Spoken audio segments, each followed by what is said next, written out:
Le numérique a progressé dans notre vie à pas de géant. En principauté, la transition est amorcée depuis quelques années déjà, mais la situation sanitaire a accéléré son développement. Bonsoir Frédéric Ginta.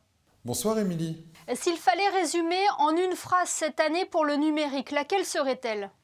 Si on devait résumer une phrase le numérique cette année, ce serait l'accélération. Le numérique est rentré dans la vie de tous. On a vu qu'on pouvait, en temps de crise, étudier, se faire soigner, échanger, travailler avec le numérique. Et quelque part, les gens ont réalisé que le numérique c'était concret, que le numérique à Monaco était au service de la qualité de vie des gens et qu'elle permettait aussi, dans ce genre de crise, de conserver une activité économique et une relation avec l'État. Oui, voilà, il a réellement chamboulé notre quotidien, aussi bien personnellement que professionnellement parlant. Tout à fait. Je pense que cette année, tout le monde a découvert un petit peu ce qu'était un apéro Zoom. J'ai même fait des belotes sur Zoom. Il a permis aux entreprises, en dématérialisant l'ensemble des aides, de continuer à avoir une relation avec l'administration et de bénéficier des plans d'aide. En fait, il nous a permis de continuer à vivre et quelque part, il nous a forcé à nous adapter. Ça a été le cas aussi pour la population, pour les salariés, pour les entrepreneurs, pour les fonctionnaires et agents qui ont dû apprendre à travailler différemment dans un temps très court et qui ont fait preuve d'un courage extraordinaire dans des moments très difficiles. Oui, cette crise a accéléré notre relation avec le numérique. Lors de la présentation du plan de relance en principauté, le ministre d'État, Pierre Dartout, avait déclaré « Il faut combattre les effets de la crise, mais aussi profiter des opportunités qu'elle suscite ». C'est le cas ici. Exactement. À toute crise, il y a une opportunité. Effectivement, on a eu une phase qui était une phase de résilience, où les équipes, notamment de la transition numérique, et je tiens à les en remercier, ont effectué un travail exceptionnel.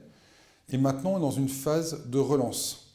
On est dans une phase de relance parce que le Monaco d'après a déjà commencé. Le Monaco d'après est maintenant. Pour vous donner un chiffre très précis, aujourd'hui, ce qui nous est remonté d'entreprise monégasque, c'est que lorsqu'on investit 1 euro dans le numérique, ça crée entre 12 et 13 euros de chiffre d'affaires. Donc c'est extrêmement profitable. Mais la transition numérique en elle-même, le programme Extended Monaco continue également. La transition numérique qu'avait souhaité le prince souverain en 2019 doit s'accélérer parce que les gens adhèrent de plus en plus au numérique. Et comment accompagner les personnes qui ne sont pas, entre guillemets, connectées ?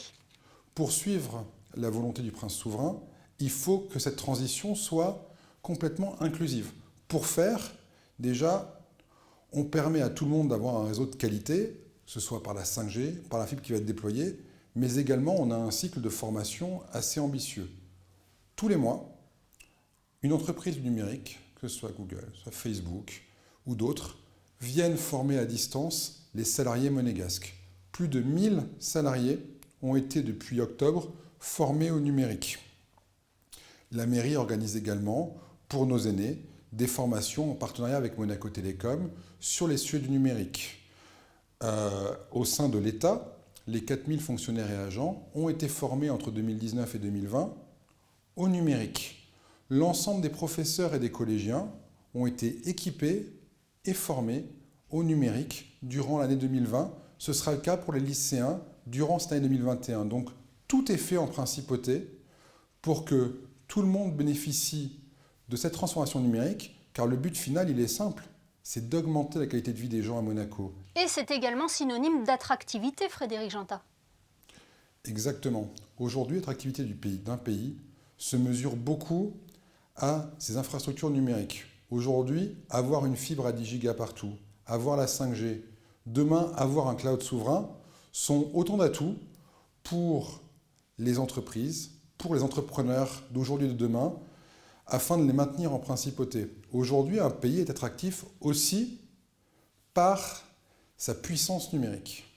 Et que quelque part, de cette crise, Émilie, vous l'avez dit, de toute crise doit être une opportunité, Monaco saisisse ce contexte compliqué et en fasse quelque part le point fondateur pour ce nouveau Monaco, ce Monaco de demain qui commence dès maintenant. Merci beaucoup Frédéric Ginta d'avoir été avec nous ce soir.